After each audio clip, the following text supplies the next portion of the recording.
Por supuesto que para cada uno de los temas siempre nos planteamos unas actividades. Dentro de esas actividades tenemos inicialmente, antes de la introducción, me hablaría de los objetivos y, por supuesto, del contenido. En este caso, empieza con la introducción. Y finalmente concluimos con la aplicación de los sistemas conservadores. Un ejercicio concreto. Hice una pregunta antes de seguir avanzando. Ayer tenía una duda sobre el ejercicio que resolvimos, pero no escuchaba, no nos estaba escuchando, así que no pude hacer la pregunta. Quería saber cómo podemos demostrar que el sistema, o sea, del ejercicio, tiene un momento angular constante.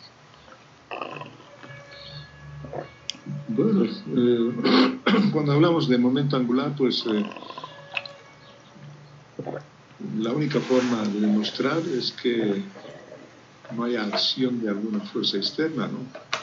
O sea, observando ya físicamente el planteamiento del problema, o sea, el ejercicio, si lo tuviéramos que hacer en laboratorio, tendríamos que verlo de esa forma.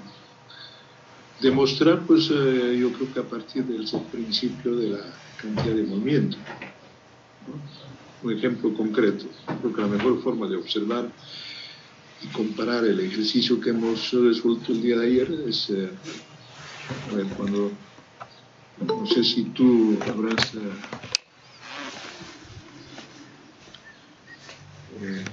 jugado con trompos, en los modernos a veces la tecnología ha cambiado todo. Sin embargo, de eso quiero comentarte que la mejor forma de entender esto de la cantidad de movimiento es haciendo girar un trompo. Sabemos muy bien que para hacer girar un trompo hay que envolver una cuerda. Con esa cuerda nosotros jalamos, ahí es el impulso. Y una vez que termine esa acción, que ya no está la cuerda, el trompo gira. Esa es la cantidad de movimiento. Ahí no está actuando ninguna fuerza. El trompo está moviéndose por efecto de ese impulso inicial que le da. Eso sería, digamos, un análisis. Matemáticamente, pues es demostrable, ¿no? Sabemos bien de que cuando la cantidad de movimiento es constante, las fuerzas penalizantes son cero. O sea, no sé si has comprendido a tu inquietud, ¿no?, de preguntar el ejercicio este. No, muchas gracias, ya entendí todo. ¿Ya? O sea que un poco, digamos, si queremos extender más sobre estos tópicos, pues siempre hay que darle lectura a todos los textos relacionados con dinámica, ¿no? O sea, no todo siempre se puede hacer en clases. Creo que, sin embargo, de eso estamos aquí para responderles a las inquietudes. De hecho, el ejercicio que nos hemos planteado o que yo he traído el día de ayer, pues está también ahí en el texto. Pueden bajarlo, ¿no?, de la clase de Classroom. Está nuestra clase. Es un texto que ha escrito, por supuesto que es un texto escrito por un estudiante que se ha graduado por adscripción. De hecho, el texto tampoco no es un texto propiamente elaborado por el estudiante, ha sido en coordinación con mi persona, ¿no? Entonces, en algunos casos, por eso que les siempre comento en clases, o en esta ocasión también vuelvo a insistir, siempre tiene errores de typeo en los textos, ¿no? Y a medida que vamos avanzando, comentándoles, sobre el tema correspondiente o sobre el ejercicio, siempre hago esas aclaraciones. En este texto que tenemos, pues siempre hay algunos errores, ¿por qué no? En este ejercicio en concreto parece que no hay, pero sin embargo de eso voy a revisarlo exhaustivamente. Uno tiene que fijarse bien. De todas maneras, ahí está el texto. Este ejercicio no van a encontrar en el texto base que utilizamos, que es Dinámica de Lagrange de Dare Wells. No hay este ejercicio que yo lo tengo porque los ejercicios clásicos que se utilizan en la universidad donde he estudiado, ¿no? En la Universidad Técnica de Praga, que es GBUT. Entonces, se supone que este ejercicio pues es muy interesante, por eso lo he propuesto, donde en definitiva pues me estoy equivocando, estoy hablando ya de este otro tema, ¿no? El día de ayer hicimos un ejercicio que está del texto, ¿no? El texto, ahí está, el texto base, ¿no? Un poco me estoy confundiendo con van a disculpar, con la materia de dinámica del grupo 1, ¿no? Entonces, ya estoy adelantándome. Ya, de todas maneras, entonces ahí tienen el texto, ahí tienen los resultados, lo único que no tienen es el desarrollo, pero sin embargo de eso ayer hemos explicado exhaustivamente. Ustedes pueden ejercitar en la casa, ejercitar y desarrollarlo, porque siempre es bueno practicar, porque yo siempre digo, gran parte de los pedagogos y los expertos en enseñanza dicen la mejor forma de aprender es haciendo, ejecutando, en este caso ejercitando, ¿no? Bueno, con esa introducción o con esa aclaración pues vamos a continuar con la clase. Vamos a pasar a esto de los sistemas conservativos. De hecho, como al inicio ya les comentaba, para cualquiera de los temas siempre hay que hacerse un plancito de actividades. Nuestro plan de actividad sería, en primer lugar, hablar sobre los objetivos de la unidad. Primero por el nombre, ¿no? El nombre del tema son sistemas conservativos. Este tema, dado el alcance que tiene, a veces tiene un periodo determinado, puede tener varios periodos académicos. Yo en este caso, en el plan global, me planteo 9 periodos académicos. Es bastante, pero creo yo de que el marco teórico no tendría que ser muy extenso, sino la ejercitación de los problemas. ¿No? Entonces, dentro de los objetivos, pues nos planteamos los siguientes objetivos, ¿no? Definir las fuerzas conservativas, calcular la energía potencial, que es un tipo de sistema conservativo. Hay que deducir la expresión general de la energía potencial, luego determinar las fuerzas generalizadas a partir de la energía potencial o de los sistemas conservativos, deducir la ecuación de Lagrange para sistemas conservativos y definir en qué consiste la función de Lagrange L. Esos son los objetivos que nos planteamos para este tema. El contenido, por supuesto que es amplísimo. Aquí un poco he cambiado, o hemos cambiado con el muchacho que hizo su graduación por adscripción. Redujéramos, digamos, esta parte introductoria y, por supuesto, la ilustración de algunos principios básicos de lo que significan los sistemas conservativos. Entonces, nosotros nos hemos planteado un sistema de desarrollo un poquito diferente, debido a que pues el texto, ustedes tienen la posibilidad de utilizar el texto y también dar lectura. Hay un amplio margen de desarrollo teórico para hablar sobre esta parte introductoria, ¿no?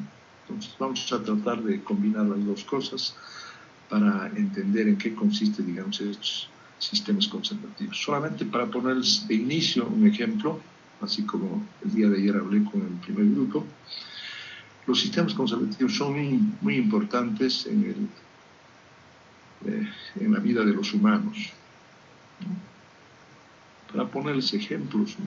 Por ejemplo, un resbalín. ¿Un resbalín para qué sirve?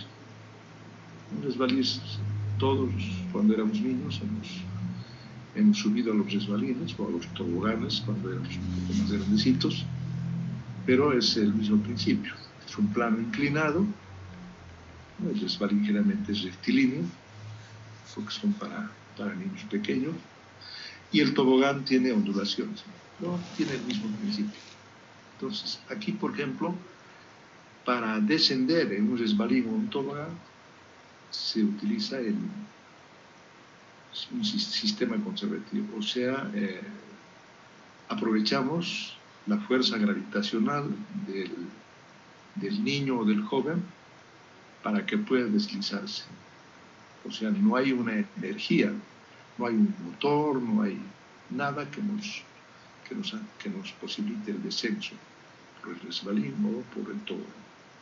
Entonces, es un ejemplo bien claro de lo que significa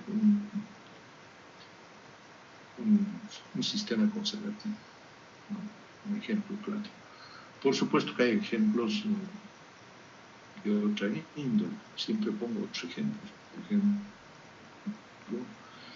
yo recuerdo que, no sé, todavía ustedes son bastante jóvenes, pero hace unos 8 años atrás, la NASA, que es el organismo encargado de hacer los lanzamientos y la investigación aeroespacial norteamericano, hasta hace unos 10 años atrás utilizaba unos transbordadores espaciales que le llamaban. ¿Para qué? Para viajar a la estación internacional. La gente que estudia ingeniería tiene que saber también estas cosas que les comento, ¿no? Creo que gracias a la investigación aeroespacial, no solamente de los norteamericanos, sino también de los rusos, pues hoy en día tenemos la opción, por ejemplo, de tener satélites alrededor de la Tierra que están observando todo, están analizando todo. Inclusive gracias a estos satélites tenemos esta comunicación fantástica por internet, ¿no? Entonces, por eso cuando hablamos de la NASA hay que entender eso, ¿no? La NASA es una institución encargada del estudio de eso de los norteamericanos. Y hasta hace unos 10 años atrás la NASA, para llevar cosmonautas y material de alimentación, material de estudio de los cosmonautas que están en esta estación internacional, que aproximadamente parece que está a unos 200 kilómetros de la Tierra, que está girando, es como si fuera un satélite, está girando alrededor de la Tierra. Entonces, en esta estación internacional investigan científicos de todo el mundo, ¿no? Por supuesto, Bolivia no tiene científicos, porque parece que tiene que hacer un aporte económico para que se mantenga esta estación internacional, ¿no? Esto les hago este comentario para que ustedes vean que en estos transbordadores espaciales, ¿en qué consistía? La nave principal para lanzar al transbordador, pues es un cohete principal que lanzan desde Cabo Cañaveral, desde Cabo Kennedy, parece ahora le llaman, está en la península de la Florida, ¿no? En Estados Unidos, y cuando estas naves están equipadas como una especie de avión, en el momento de lanzamiento, el cohete principal, que es el impulsor, que saca, digamos, al transbordador fuera del espacio gravitacional de la Tierra, y este impulsor, pues,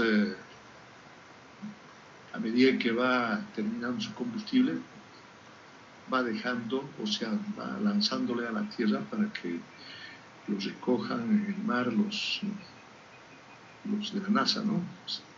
Los recogen, parece que en la actualidad o en ese entonces, pues lo aprovechaban todavía esto, lo reutilizaban.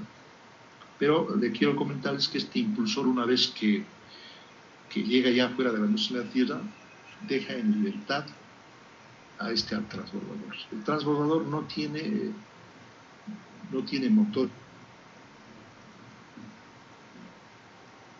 Los impulsores para regresar a la Tierra. En el caso del sistema, es un sistema conservativo, en realidad por eso le llamamos también energía potencial, tiene energía acumulada, ¿no? Cuanto más alto esté, digamos, separado, digamos, de la superficie de la Tierra, pues tiene más energía potencial, ¿no?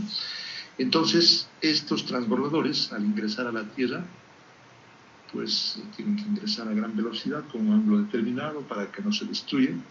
Y una vez que llegaban a la atmósfera de la Tierra, pues descendían por gravedad, no tenían impulsores, nada. Entonces, imagínense, por gravedad, solamente con energía potencial descendían. Por supuesto que la NASA ha desechado, digamos, el uso de estos transbordadores hace como 8 o 10 años, debido a que era muy costoso su lanzamiento, ¿no?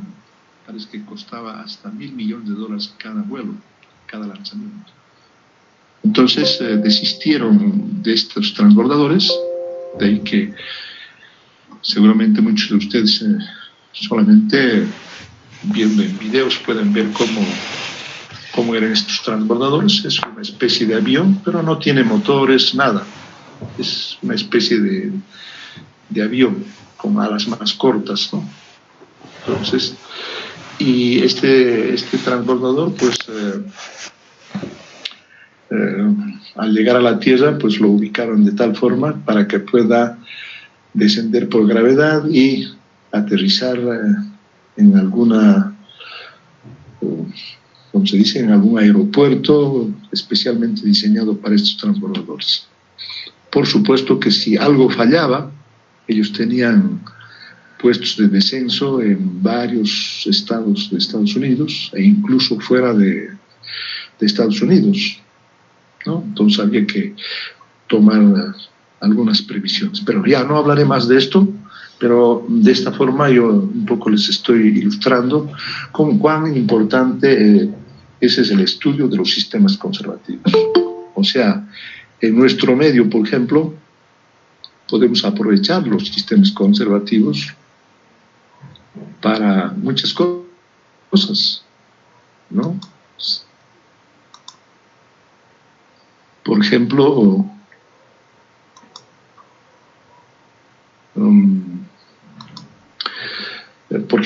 si alguien se pone a pensar de que para disminuir combustible en el descenso, digamos, de la cordillera o de estas carreteras que tenemos, se podría apagar el motor y hacer posible, digamos, el descenso solamente por efecto de la acción gravitacional, en este caso de energía potencial, pues se consumiría poco combustible en los descensos. Sin embargo de eso no se puede hacer.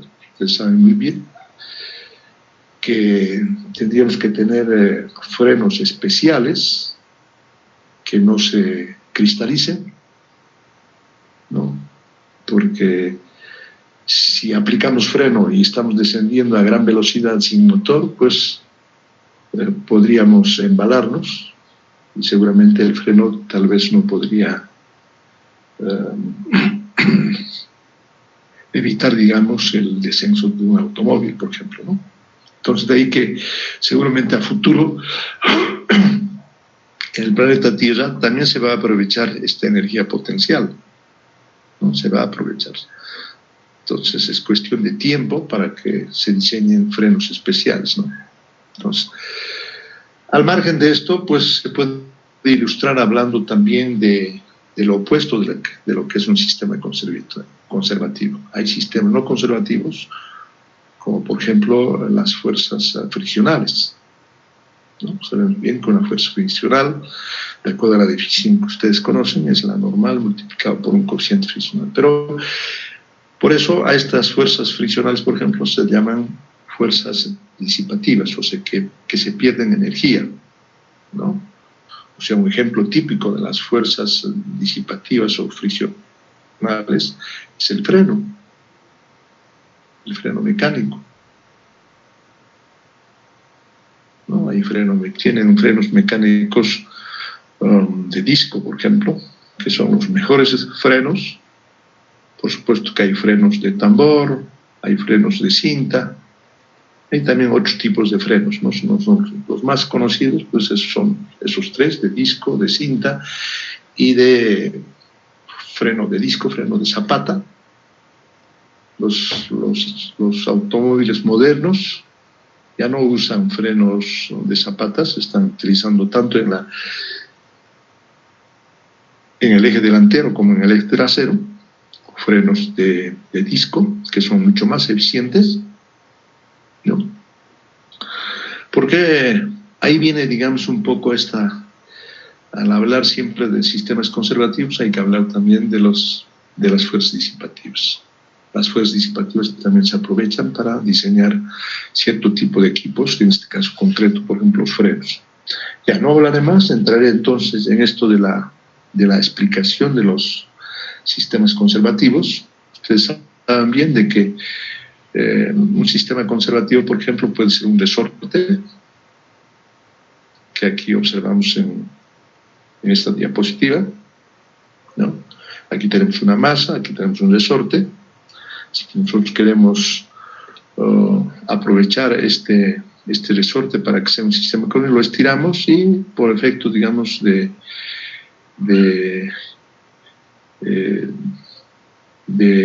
resorte, que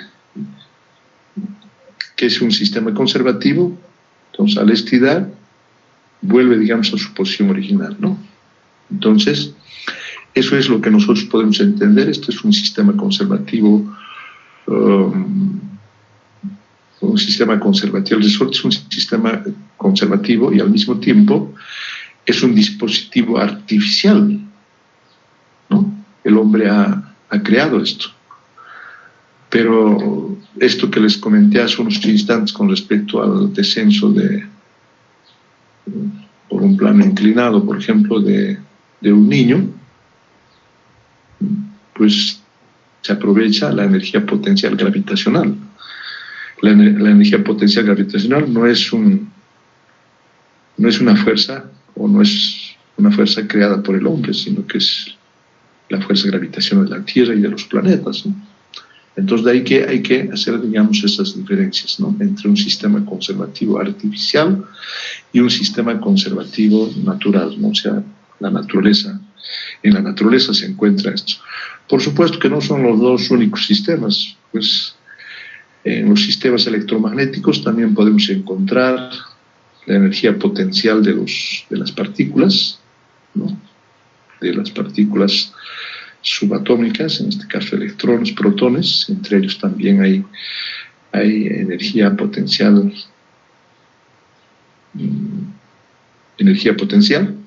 ¿no? Entre los diferentes, si ustedes analizan y se ponen a pensar, por ejemplo, en un átomo tiene alrededor de su núcleo electrones, ¿no? Los elementos más sencillos, como el hidrógeno, no tienen muchos electrones, pero elementos más complejos pueden tener, pues, varias capas de electrones. Entonces, entre una capa y otra hay también energía potencial. Entonces, de ahí que es importante conocer, digamos, todos estos aspectos relativos a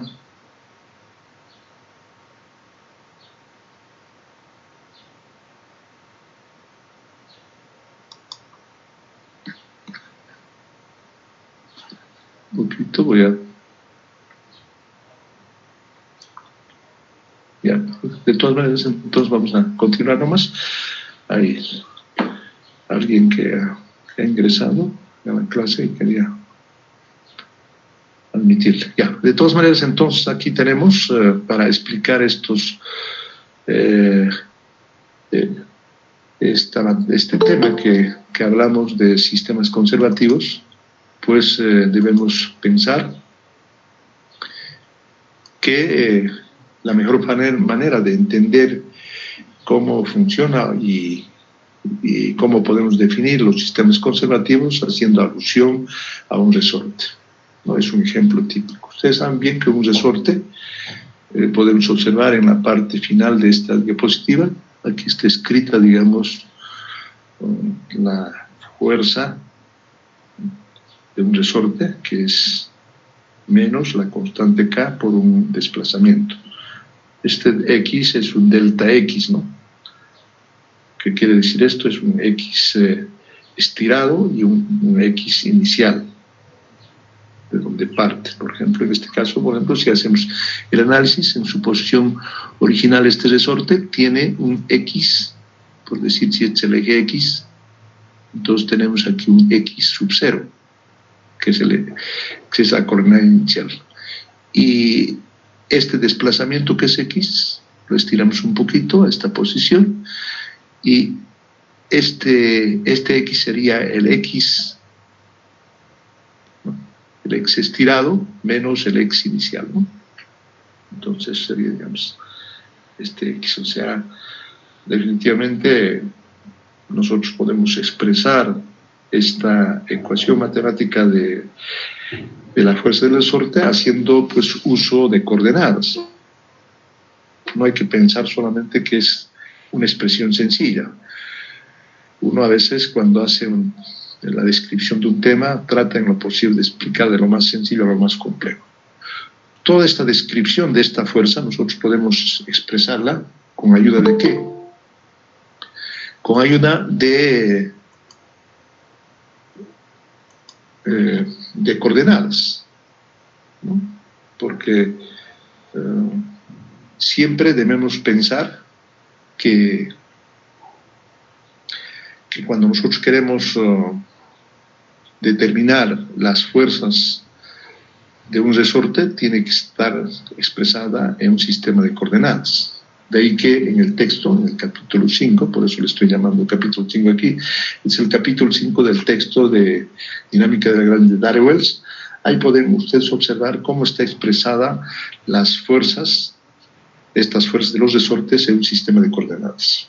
Por ejemplo, podemos decir que si este resorte nosotros lo ubicáramos en el plano, por decir, en una vista de plano, aquí utilizamos una coordenada vertical, y una coordenada horizontal X, y ubicamos esta masa, por decir, de un ángulo determinado, respecto al eje X, y ahí en el extremo ubicamos esta masa. Aquí, por ejemplo, si queremos determinar las fuerzas del resorte en un sistema de coordenadas X y Y, tendríamos que descomponer esta fuerza F, que está actuando en este eje en un ángulo de alfa, por decir, respecto a la coordenada X. Entonces, de ahí que nosotros podemos determinar, por ejemplo, el movimiento de esta partícula, por decir, donde actúa una fuerza F. Claro, si es un solo eje, pues no necesitamos descomponer en dos ejes. Pero si está ubicado este resorte sujeto a un origen de coordenadas en el eje XY y con un ángulo alfa, por decir, pues tenemos que descomponer estas fuerzas en el eje X y en el eje Y. Esa descomposición de fuerzas nosotros podemos expresarla de la siguiente forma. Fx, esta fuerza descompuesta de la fuerza del resorte en una dirección en el plano que no es paralela a X, sino un ángulo determinado, entonces podemos expresar como menos, esto mismo, menos K, la constante K del resorte, multiplicado por sí tenemos que utilizar paréntesis menos, L menos L sub 0, ¿no? L es la longitud estirada de un resorte, o mejor dicho, del resorte, ¿no? De un plano, y L sub 0 sería la longitud no estirada. Entonces, pero eso hay que multiplicarlo por el coseno director. ¿Qué quiere decir esto? Coseno de alfa. Coseno de alfa va a estar referida a la longitud X y la longitud L, ¿no? Donde está posicionado esta masa. Entonces, lo mismo podemos determinar para Y, pero con otro ángulo, respecto a Y y la partícula que está ubicada, digamos, en alguna parte. Entonces, de esa forma nosotros podemos expresar las fuerzas del resorte en las coordenadas X y Y. Y de la misma forma va a ser menos K, paréntesis, L menos L sub 0, cerrar paréntesis, abrir paréntesis, coseno de beta. Pero ese coseno de beta podemos expresar también en función de esas coordenadas de Y. Coseno beta va a ser Y, es decir, la posición de la partícula en el eje Y. Y ustedes también, coseno es cateto adyacente, que es este Y. Digamos, tendríamos que tener aquí la partícula. Vamos a tener Y dividido entre L, la longitud estirada del resorte. Entonces, de esa manera nosotros podemos entender que las fuerzas no siempre pueden actuar como uno quiera. Hay que utilizar coordenadas para hacer las descomposiciones correspondientes. De todas maneras, si nosotros queremos determinar el trabajo realizado por el resorte, ustedes saben bien que trabajo es una cantidad escalar, entonces no es un vector, podemos expresarla en función directa de una integral. Aquí en el texto utilizamos trabajo, la nomenclatura de W. W va a ser igual a la integral de las coordenadas iniciales que se parte, X sub 0 y Y sub 0 puede ser, hasta una coordenada general XY. Y esto multiplicado por Fx, diferencial de X, más Fy, diferencial de Y, todo esto encerrado en paréntesis, cada uno de los trabajos en cada uno de los ejes. Ese sería, digamos, el trabajo general. Si nosotros integráramos y tendríamos que obtener el resultado correspondiente de esa integración, vamos a obtener la expresión de trabajo que va a ser igual a menos un medio K por X, abrir paréntesis, X al cuadrado más Y al cuadrado menos 2 veces L sub 0, raíz cuadrada de X cuadrado más Y cuadrado, más, por supuesto, todavía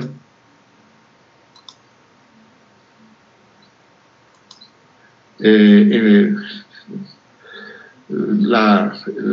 trabajo en la otra coordenada, que va a ser un medio K, abrir paréntesis, X sub 0 al cuadrado más Y sub 0 al cuadrado menos 2 veces L sub 0 multiplicado por raíz cuadrada de X sub 0 al cuadrado más Y sub 0 cuadrado, cerrar paréntesis. Entonces, ¿qué quiere decir esto? Que nosotros de esa manera obtenemos el trabajo en un sistema de coordenadas, tanto en el eje X y en el eje Y, pero para que este trabajo, como este trabajo es función de las coordenadas iniciales X sub 0, Y sub 0 y de X y Y observamos que dependen únicamente de los puntos extremos de la trayectoria, ¿no? Entonces, el trabajo hecho por el resorte no depende de la longitud o forma de la trayectoria recorrida por la partícula, ¿no? O sea, no depende de la trayectoria. Entonces, depende solamente de las condiciones iniciales y finales. Por eso, cuando se hace trabajo, por decir, si este resorte nosotros partiríamos de un punto inicial y llegamos al mismo punto, el trabajo va a ser 0, ¿no? Porque trabajo en un sentido y en otro sentido se oponen y W va a ser 0. Por decir, si alguien parte de un punto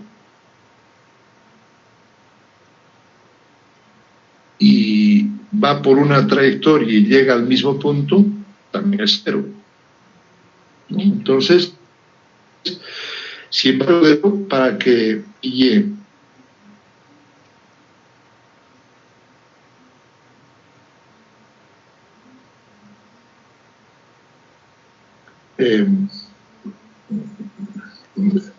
sean parte de las fuerzas del resorte, nosotros tenemos que hacer la demostración y decir que el trabajo, que el diferencial. ¿Esto qué quiere decir? Que si trabajo, que es W, utilizando, digamos, la nomenclatura de la matemática, es decir, el lenguaje de las matemáticas,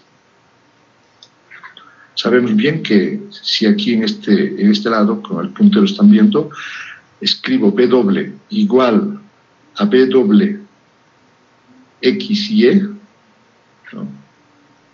Si quiero obtener un diferencial de este trabajo, diferencial de W, igual a la derivada parcial de W con respecto a la coordenada, por el diferencial de X más la derivada parcial de W con respecto a Y por diferencial de Y. Entonces, esa es una diferencial exacta. Y tenemos que comparar con el diferencial de trabajo de acuerdo a la definición matemáticas. Diferencial de trabajo sabemos bien que es igual a Fx por el diferencial en la coordenada de X más Fy, diferencial de Y en la coordenada de Y. Entonces tenemos que comparar estas dos expresiones y delante de los diferenciales aparece, por ejemplo, en la diferencial exacta, derivada parcial de W con respecto a X. Esto tiene que ser igual a lo que está delante del diferencial de la definición de trabajo, que es Fx. Entonces, ¿esto qué quiere decir? Que Fx va a ser igual al diferencial de W con respecto a X. Y lo mismo para la otra coordenada, o sea, para la coordenada Y. Fy tiene que ser la derivada parcial de W con respecto a Y. Entonces, de esa manera nosotros demostramos que se trata de un sistema conservativo. Si aplicamos el mismo procedimiento para fuerzas que no son conservativas, no vamos a poder, digamos, encontrar las diferenciales exactas. No vamos a poder determinar el diferencial de W con respecto a la coordenada correspondiente igual a la fuerza en esa coordenada, Fx por decir. Bueno, entonces, si no es demostrable, o si no podemos, digamos, demostrar que son diferenciales exactas, entonces se dice que las fuerzas no son conservativas. Por decir, para demostrar que no son sistemas conservativos, ustedes pueden ejercitar en la casa, demostrar, que, por ejemplo, que las fuerzas friccionales no son conservativas, ¿no?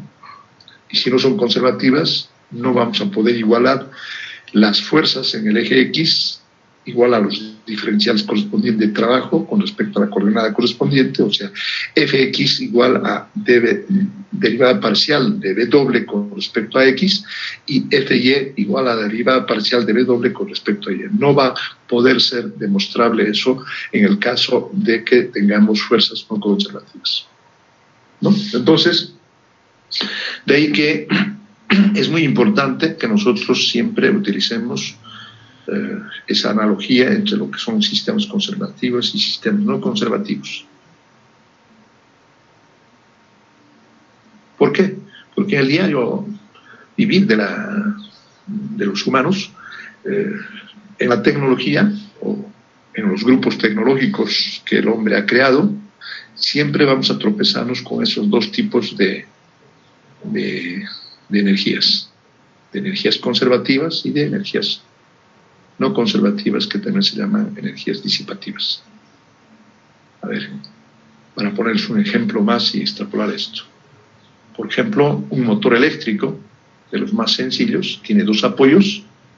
En esos apoyos hay fuerzas friccionales que se provocan por efecto de la rotación.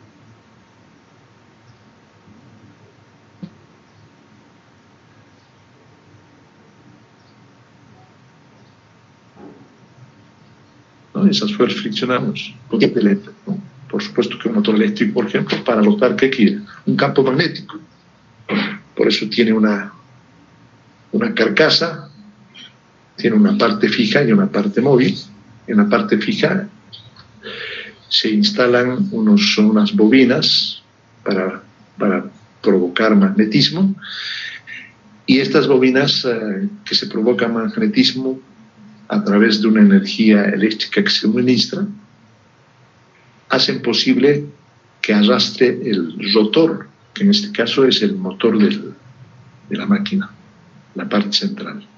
De esa manera rotan los motores eléctricos, pero al rotar tienen que estar, generalmente están apoyados en dos ejes, ¿no?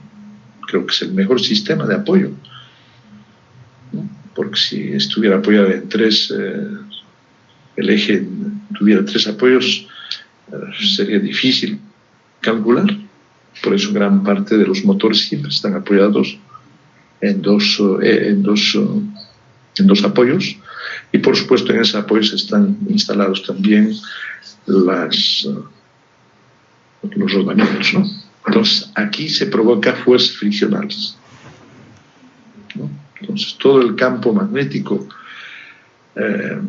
que arrastra al motor tiene sus pérdidas en estos apoyos. Por eso es que cuando se calcula cualquier máquina hay que tomar en cuenta estos aspectos fundamentales de lo que son las resistencias friccionales o también llamadas fuerzas disipativas.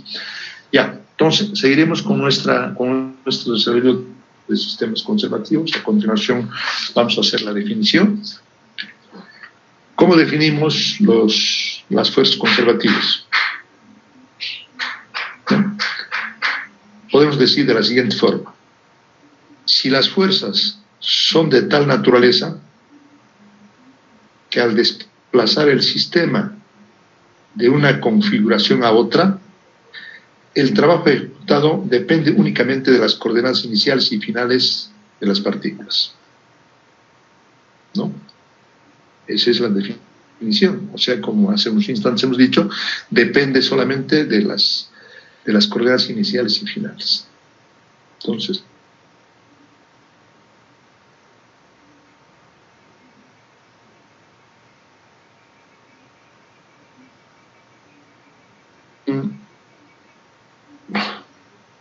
una forma de energía conservativa es la energía potencial, por ejemplo, ¿no?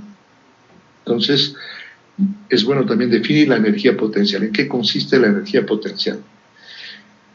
La energía potencial es el trabajo hecho por las fuerzas conservativas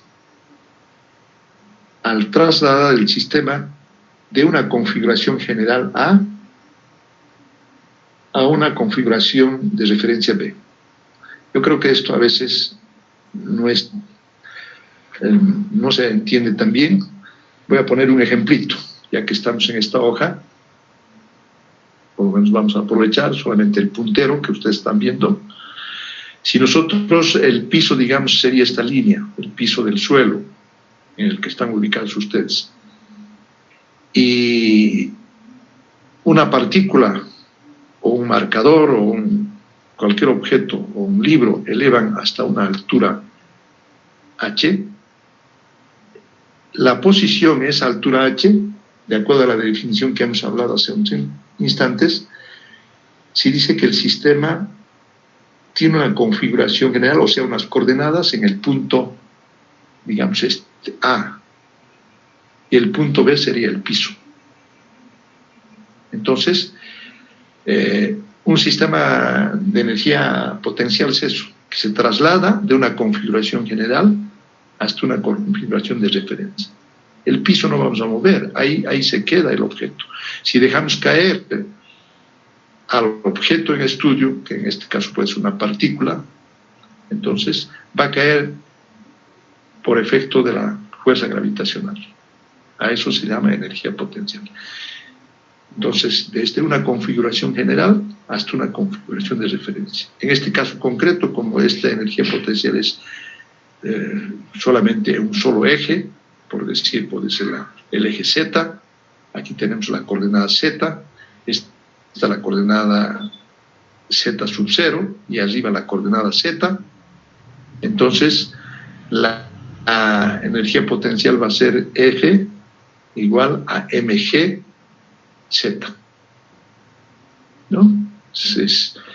Es la fuerza por el desplazamiento, ¿no? Porque energía es igual a trabajo también, ¿no? Entonces, pero si nosotros queremos determinar un sistema de coordenadas cartesianas, por ejemplo, en 3 ejes, pues no va a ser, la energía potencial no va a ser tan sencilla, ¿no? Entonces, para eso utilizamos pues la matemática. Aquí en el texto, donde tenemos ahí la descripción de sistemas conservativos, está también escrita. Aquí, por ejemplo, podemos ver en esta segunda página, o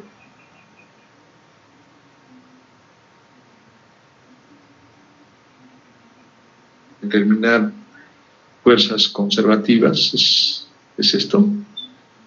El V de antilabial es la integral, o sea, si utilizamos un sistema de coordenadas cartesianas x, y, z, sería esto.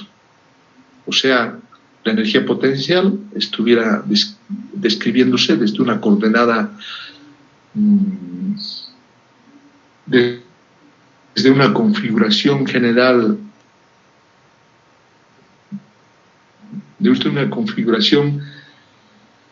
general, las coordenadas x, y, z, y, son las coordenadas, podríamos decir, las coordenadas generales, y estas las coordenadas de referencia, por no decir que este sería el piso. Se trataba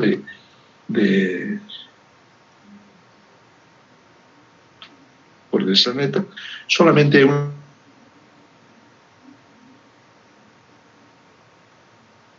una coordenada actúa la fuerza gravitacional. Dos, decir un ejemplo. Una Z, digamos, nuestra diapositiva, podemos decir que este es Z y las otras coordenadas aquí y esta otra X. En el plano X y no va a actuar la energía potencial, solamente en el eje Z. Entonces, tendríamos que sumar todo esto, pues la energía potencial solamente actuaría en esto, ¿no? Pero yo quiero decirles que todas estas expresiones matemáticas para definir la energía potencial es para cualquier sistema, pues. Imagínense, por ejemplo, si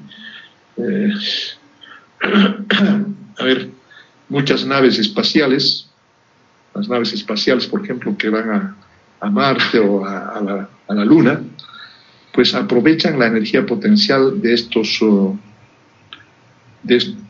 cuerpos. Por ejemplo, cuando entra, digamos, en el espacio gravitacional de la Luna, las naves tienen que hacer posible que se mantengan en una trayectoria determinada, porque si no, la Luna se los atrae y caerían, digamos, las naves. Entonces, es muy importante eso de las fuerzas conservativas o gravitacionales. En el caso concreto de la Tierra, pues, que es lo que nosotros normalmente vamos a utilizar esta energía potencial, general, por cierto, ¿no? Desde una configuración general A hasta una configuración de referencia. Por eso utilizamos X y Z. Como esto es un sistema de partículas, pues hay que sumar todas las fuerzas en cada uno de los ejes. Por eso escribimos aquí integral de XI, YI, ZI hasta YI sub 0, mejor dicho, XI sub 0, Y sub I sub 0, Z sub I sub 0, y sumando una partícula hasta P partículas de Fxi, o sea que aquí tenemos un conjunto de fuerzas en el eje X por diferencial de Xi, aquí un conjunto de fuerzas en el eje Y, BYI más FZI por DZI. Entonces, y lo que hacemos, generalmente a veces la física aprovecha de las matemáticas, del lenguaje de las matemáticas, para hacer modificaciones. Por ejemplo, como los sistemas conservativos son pérdida de energía, tiene que ser negativo. Entonces, para transformar este integral sea negativo, entonces cambiamos los límites de integración. La parte superior lo llevamos a la parte inferior y de la parte inferior lo subimos a la parte y mantenemos el resto, ¿no? Entonces, de esa forma nosotros podemos expresar la energía potencial, o sea, podemos expresar matemáticamente, ¿no? Porque hace unos instantes hemos definido en qué consiste la energía potencial. Entonces podemos escribir matemáticamente, que en la mayoría de los casos, creo yo, todos los que estudiamos ingeniería, los que hemos estudiado ingeniería, siempre le damos más importancia a esta parte, ¿no? Porque siempre vamos a manejar todas estas ecuaciones matemáticas, ¿no? De energía potencial, de energía cinética, en fin. Entonces, esto es lo que tenemos que saber. Sabemos bien que la energía potencial, ustedes saben bien que energía es también trabajo. Entonces podemos igualar. En este caso, este lado derecho es el trabajo realizado por las fuerzas conservativas, o en este caso la energía potencial. Ya, entonces de esa manera nosotros podemos determinar la energía potencial. Nuevamente, en estas ecuaciones podemos hacer la demostración de que si es una diferencial exacta o no, podemos hacer las derivadas parciales, todo eso, y hacer una demostración, digamos, de lo que significa las fuerzas conservativas y, en este caso, la energía potencial. Entonces, a continuación vamos a hablar de algo muy importante. Ustedes se preguntarán, ¿y por qué tanto hablamos de sistemas conservativos? ¿Cuál es la importancia que tiene? Uno tiene que preguntarse eso.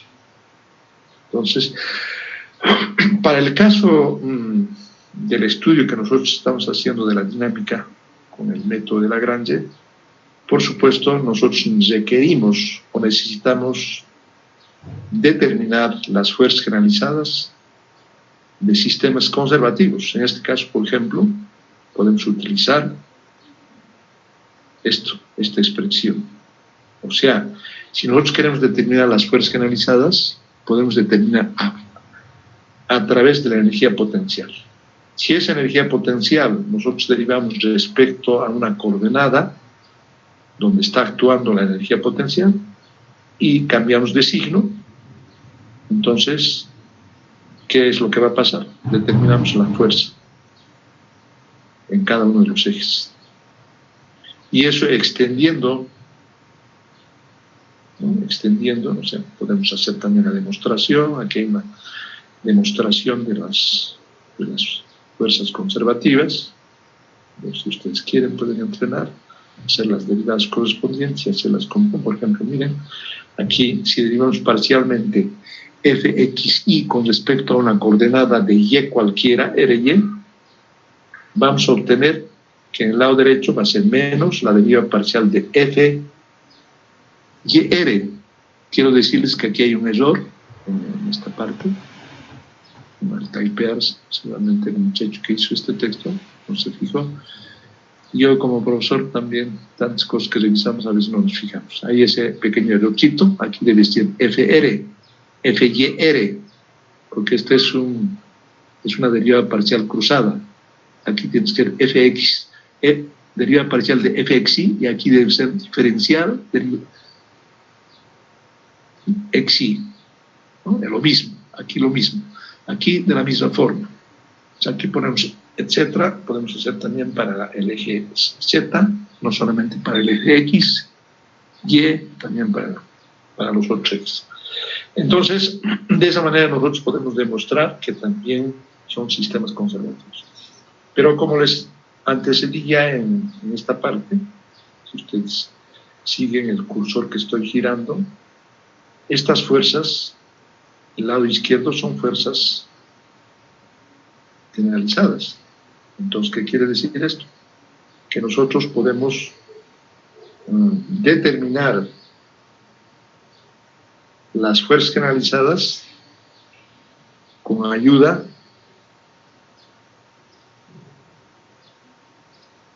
de qué. Aquí a continuación, por ejemplo, se habla todavía de energía potencial. Por ejemplo, si nosotros tenemos una masa a una altura determinada, podemos determinar la energía potencial, mgy. En el momento en que esta energía potencial descienda, va a ser negativo. Para determinar la energía potencial de los resortes, se utiliza esta ecuación matemática, es medio k x al cuadrado. Esto es para movimiento lineal, y para movimiento angular, la energía potencial del resorte va a ser un medio k por teta, un ángulo al cuadrado. Pero este k de la energía potencial lineal y el k de la energía potencial rotacional no es lo mismo. Hay que tomar en cuenta esos aspectos, ¿no? Estas constantes varían en función de lo que es una energía de movimiento lineal, o sea, una partícula de movimiento lineal con otra partícula de movimiento rotacional. Los que quede bien claro esto. A continuación, todavía se está hablando cómo determinar las fuerzas generalizadas por medio de la derivada parcial de energía potencial, ¿no? Esta ecuación ya es conocida por todos ustedes, hemos hablado ya en 2 ocasiones, tal vez en más ocasiones, para determinar las fuerzas generalizadas con ayuda de las fuerzas actuantes en el sistema, en el eje X, Y y Z. Nosotros podemos utilizar esta ecuación matemática de la deducción de la ecuación de Lagrange. Cuando hicimos la deducción, nosotros obtuvimos estos resultados. Aquí, por supuesto, que está escrita para una coordenada cualquiera, QR. ¿No? En esa ocasión hicimos para la coordenada Q1, o tal vez para una coordenada Q2 más. En este caso es para una coordenada cualquiera, y R varía de 1, 2, 3, cualquier número, hasta N, puede ser 1000, me interesa. Entonces, nos dice, si yo quiero determinar la fuerza generalizada, hago la sumatoria de una partícula hasta p partículas y de las fuerzas actuantes multiplicada por esta derivada parcial de la coordenada X con respecto a la coordenada generalizada. Para aplicar esto es mejor siempre poner un ejemplo, por decir, en un sistema de transformación de coordenadas rectangulares y coordenadas polares, por ejemplo, el péndulo, que es el ejemplo más tradicional. Si yo quiero determinar la ecuación de transformación entre una coordenada rectangular y una coordenada polar de un péndulo, voy a tener que X va a ser igual al brazo R por el seno de teta de un ángulo del péndulo. Aquí, por ejemplo, en este caso, si queríamos aplicar o determinar las fuerzas generalizadas en el eje, un eje de esta coordenada, mejor dicho, de un péndulo, pues vamos a tener 2 coordenadas X y Y. X va a ser expresada matemáticamente como R seno de teta y Y va a ser igual a R coseno de teta. Entonces, si esas fuerzas van a actuar, ¿no?, en el péndulo, en la masa del péndulo, entonces hay que identificar con claridad cuál es la fuerza actuante. La fuerza actuante de un péndulo es la, ¿qué se dice? Es la fuerza gravitacional, que es un sistema conservativo. En este caso es una energía potencial. Entonces, nosotros tenemos que elegir una de estas coordenadas para determinar, pues, la fuerza generalizada del péndulo.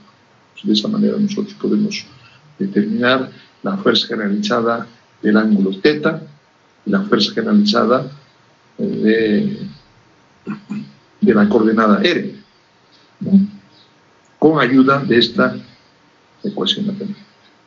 Sin embargo de eso, para el caso que nos está ocupando en esta clase, pues nosotros podemos determinar también las fuerzas canalizadas con ayuda de la energía potencial. Entonces, lo que en esta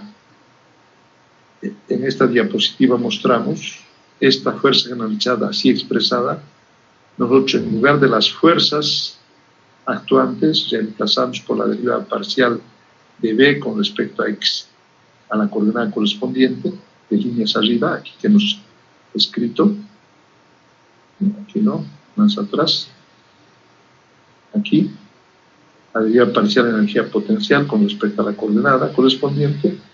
Esto es para X, esto es para Y, esto es para Z. Entonces, lo que nosotros hacemos, esas derivadas parciales de energía potencial, reemplazamos en lugar de estas fuerzas actuantes, y al reemplazar, como es con signo negativo, el signo negativo lo sacamos fuera de la suma y del paréntesis, y obtenemos esta expresión. Esta expresión se va a eliminar estos diferenciales, arriba aparece esto, lo mismo aquí, y podemos concluir y deducir que la fuerza generalizada para cualquier coordenada es la derivada parcial de energía potencial con respecto a cualquier coordenada.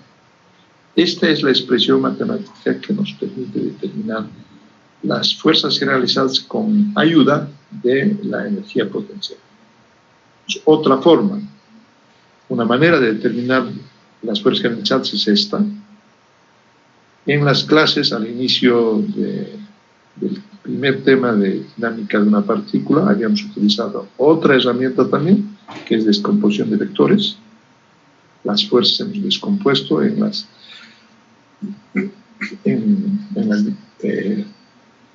las líneas o en las rectas que nos interesó, y de esa manera ni siquiera hemos utilizado esta ecuación matemática. O sea, podemos utilizar esta, podemos hacer descomposición de vectores, y no solamente son los únicos métodos para determinar las fuerzas generalizadas. En la anterior clase yo había comentado que hay también otras técnicas para determinar las fuerzas generalizadas, que son función de potencia, una de ellas, el trabajo virtual, ¿no? Si se trata del movimiento de una partícula o de un sistema de partículas, igual se puede aplicar trabajo virtual, función de potencia, y esta es otra de las alternativas para determinar las fuerzas generalizadas. Entonces, de ahí la importancia de la energía potencial. Entonces, si nosotros tenemos la posibilidad de determinar la energía potencial y a partir de la energía potencial calcular esta fuerza generalizada, pues podemos hacerlo. Se supone que a continuación tendríamos que todavía hablar sobre esto, sobre este punto, ecuación de Lagrange para sistemas conservativos. ¿Qué hacer, digamos, qué transformaciones tenemos que hacer en la ecuación básica de Lagrange? ¿No? ¿Qué transformación tenemos que hacer? Lo único que tenemos que hacer en lugar de las fuerzas generalizadas es reemplazar en el lado derecho esto. Podemos utilizar esta ecuación matemática, ¿no? Podemos esta energía potencial llevarlo al primer miembro igual a 0, así, ¿no? Podemos también utilizar la ecuación de Lagrange de esta forma. Podemos finalmente utilizar, como lo hizo Lagrange, este señor Louis Lagrange, que es el autor de toda esta teoría de la dinámica de Lagrange, ¿no? Entonces, en lugar de utilizar, en este caso, por ejemplo, T menos B, podemos utilizar directamente L, que se llama función de Lagrange L, así está escrito aquí también. ¿Y qué es igual a qué? A la resta entre la energía cinética y la energía potencial. Antes de aplicar la ecuación de Lagrange, nosotros podemos restar la energía cinética y la energía potencial, y después recién aplicar esta ecuación, ¿no? Entonces, yo creo que cualquiera de las ecuaciones es válida. En esta ocasión, pues, en el texto tenemos un ejercicio bastante interesante, o sea, he traído aquí a la clase también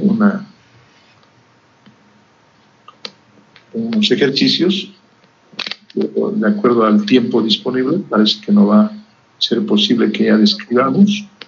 Sin embargo, de eso lo vamos a presentar de tal forma que ustedes tengan pues la posibilidad de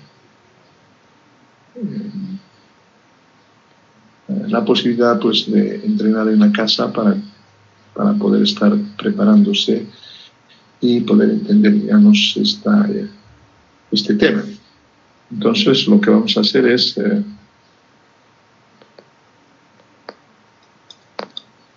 vamos a...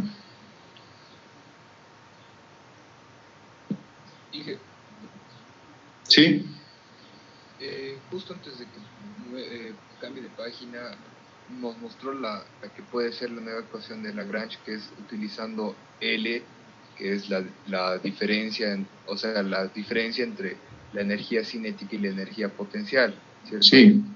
Pero, ¿por qué hicimos que L esté o sea, que todo dependa de L? Si es que, ¿cómo podemos, cómo resta, digamos, la energía potencial a la energía cinética al primer miembro, que vendría a ser el momento? No, por eso, si hacemos, miren, este término está, digamos, que hemos emplazado por la fuerza generalizada, lo llevamos nomás al primer miembro, como más, ¿entiendes, no?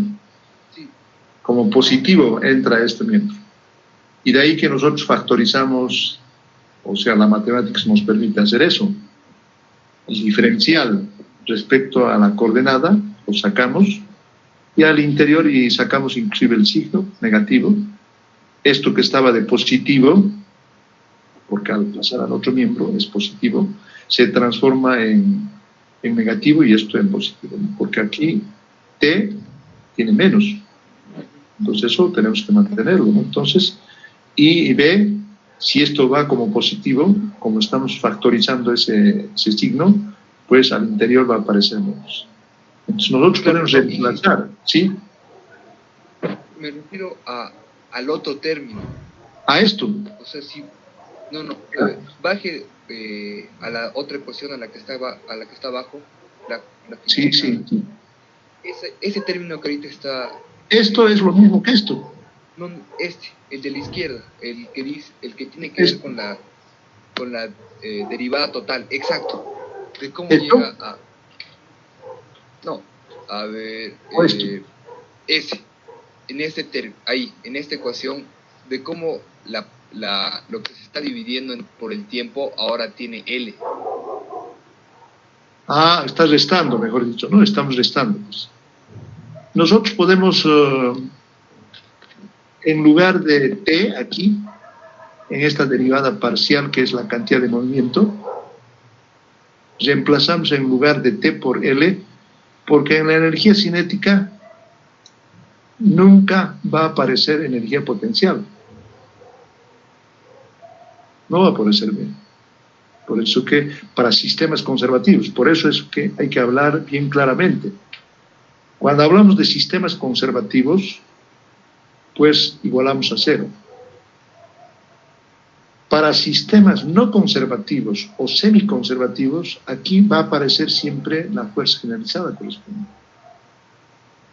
O sea, es otra ecuación matemática de Lagrange. Pero para sistemas conservativos, por eso estamos hablando de sistemas conservativos, ¿no? Y tal vez en el campo de la mecánica hay sistemas enteramente conservativos, pero yo no creo. Siempre va a aparecer algún sistema, alguna fuerza que no es conservativa. Por decir un ejemplo, hace rato hemos hablado al inicio de la clase, el del resbalín. En el resbalín, por ejemplo, aparecen necesariamente fuerzas no conservativas que son friccionales. ¿Y cuál es esa fuerza? La fuerza friccional de contacto que está, ya sea los zapatos del niño o del que está resbalando, ahí va a aparecer en sentido contrario a la fuerza de accionamiento, que en este caso la fuerza de accionamiento sería el sistema conservativo, o sea, la fuerza gravitacional en la dirección de movimiento.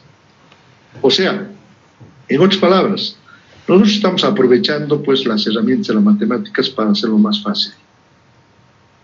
O sea, si un sistema es totalmente conservativo, nosotros podemos, en lugar de estar determinando las fuerzas generalizadas con ayuda de esta ecuación, directamente utilizamos la función de Lagrange. ¿Qué hacemos?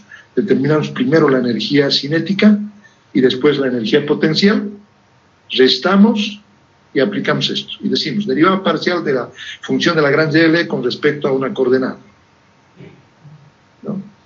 Y derivamos. Obtenemos eso, hacemos la segunda derivada, que es la derivada total, y por otro lado determinamos la función de Lagrange respecto a la coordenada Q sub n. Como es un sistema conservativo, en B va a aparecer esta coordenada Q sub n, ¿no? Vamos a determinar y volvamos a hacer. Entonces es una vía mucho más sencilla para sistemas conservativos. Yo quiero comentarles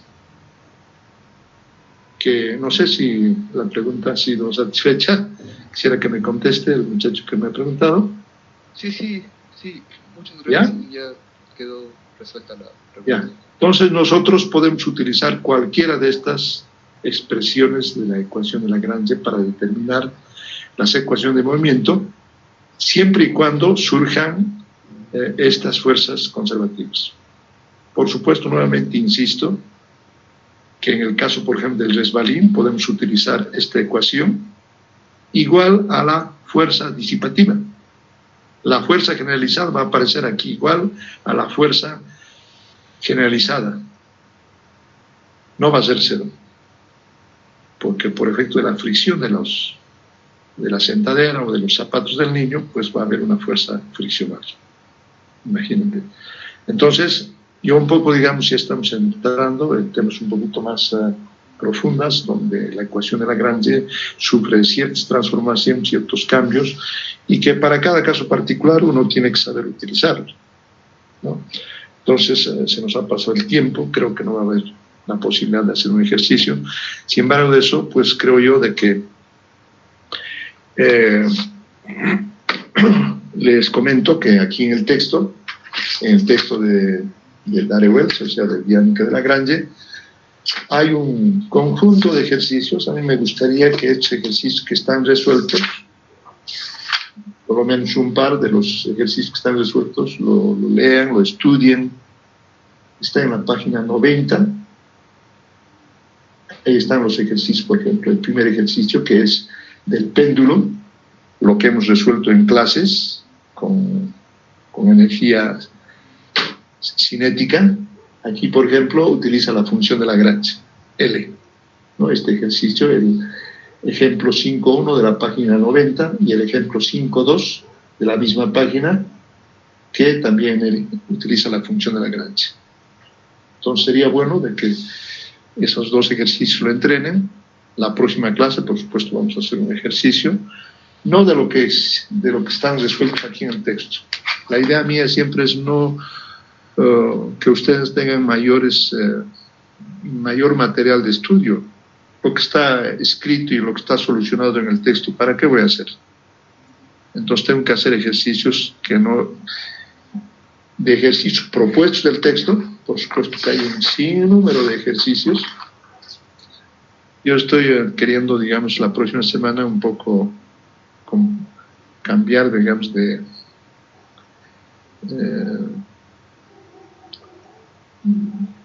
técnicas de enseñanza, a ver si hay la posibilidad de que pueda conseguir o comprar una pizarra y explicar los ejercicios, por lo menos los ejercicios, en una pizarra, que es mucho mejor. Así ustedes atienden mejor, no así hablando. ¿Sí? Entonces, a ver, vamos a probar esa posibilidad, ¿no? Siempre y cuando haya la posibilidad de comprar, porque todavía la cuarentena sigue hasta el 31. No sé si habrá alguna tienda o alguna librería que esté abierta para que nos puedan vender una pizarra. Pues aquí en mi casa no tengo una pizarra, de ahí que no estamos pudiendo utilizar esta herramienta tan interesante como es la pizarra. Bueno, entonces quedaremos aquí. Yo tenía planificado hacer un ejercicio. ¿Sí? Pregunta nomás. ¿Este libro con el que nos está explicando, lo ha subido al Classroom o dónde lo Sí, ahí está, en el Classroom está. Y si no está, pues lo vamos a poner. Pero yo quiero decirte que el libro base, que es Dinámica de Lagrange de un sistema o Dinámica de Lagrange de Daniel Wells, creo que eso está en el Classroom, que ustedes pueden verlo, pero no pueden bajarlo, porque no nos permite. Como es un libro que hay que comprarlo, hay que pedir permiso, entonces no es tan fácil bajarlo. Entonces ustedes pueden verlo, pueden hacer vistas, pero no pueden imprimirlo. Pero este texto, ustedes entran a la misma página de donde he bajado a nuestra clase de Classroom este texto, pues ustedes pueden bajarlo en su casa. Y no cuesta, no sé, costará pues bajar, digamos, la cantidad de hojas, pero no necesitan pagar, ¿no? Pero lo pueden hacer. Entonces, yo creo que es el mejor texto. El texto tengo también 2 textos que han escrito los alumnos por adscripción, que uno de ellos también está aquí en el Drive de la clase. Si hay la posibilidad de que lo bajen, pueden bajarlo, porque este texto ya es nuestro, es de la universidad, no es patrimonio ni hay dueños privados. Ni yo mismo soy dueño, entonces la universidad es la dueña de estos textos. Entonces, podemos también bajarlo eso, o sea, puedo colgarlo para que ustedes tengan la posibilidad de la lectura. Y además, la parte de ejercicios es muy importante, porque hay ejercicios de los ejercicios propuestos del texto que están ahí en este texto, que tiene una parte práctica y una parte teórica. Una parte práctica de ejercicios se encuentra, digamos, todos estos ejercicios. Bueno, creo yo de que aquí quedaremos en la clase, pues nos estaríamos viendo, pues pensé terminar este ejercicio, pero vamos a pisar el tiempo, no importa, el lunes vamos a tratar, digamos, de cambiar de modalidad de enseñanza lectiva, a ver si consigo una pizarra, pues incluso el ejercicio podemos resolverlo en la misma pizarra. Ya, entonces quedaremos aquí.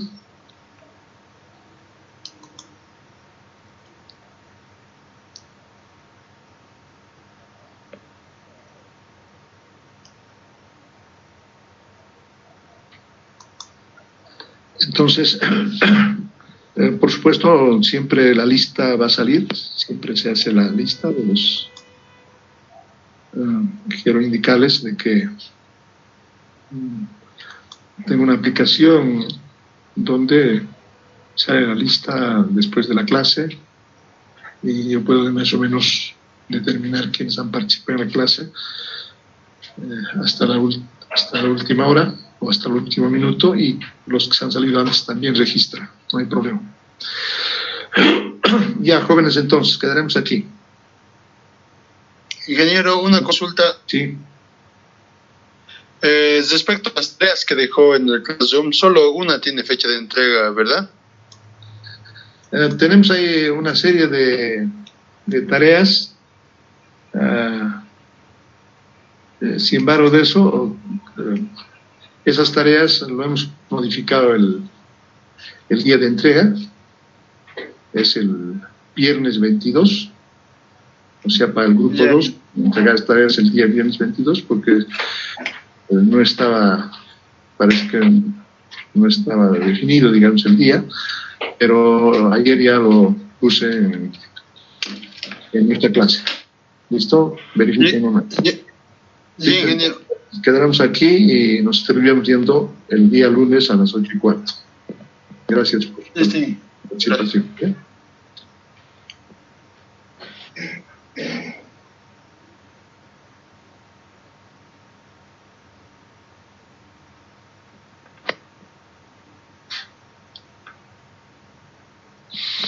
Dije, antes de Sí. acerca de un ejemplo del libro de Árboles. Un poquito más fuerte háblame porque debe estar un poco. Tengo una ¿Sí? duda de un ejemplo de Darwin que da el libro, de un Sí. ejercicio, que no entiendo a qué se refiere. Está el ejercicio en la página...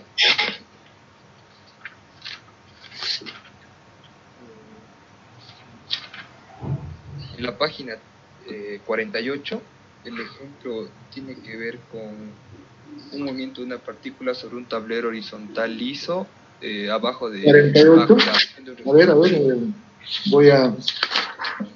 voy a ir. Sí, 48, sí. Estoy viendo ahí el ejercicio, el movimiento de una partícula sobre un tablero horizontal, ¿no? Exacto. Sí. Después de que presenta las ecuaciones de movimiento utilizando Lagrange, dice, utilizando la ecuación 2 se observa que el m por el radio al cuadrado por el ángulo, por la velocidad del ángulo es un movimiento angular constante. Sí. Y después dice, eliminando la velocidad angular de 1, esa parte del eliminando, no entiendo cómo se elimina, digamos, en la ecuación 1. No, lo que pasa que, pues aquí tenemos dos ecuaciones, ¿no? Sí. Tenemos una ecuación que es mr 2 puntos menos mr teta punto al cuadrado igual a menos kr, esa es una ecuación. Y la otra ecuación es la derivada de la cantidad de movimiento, que es esta, mr cuadrado teta punto, ¿no? Entonces, nosotros podemos utilizar estas dos ecuaciones para obtener los resultados correspondientes. ¿A eso se refiere?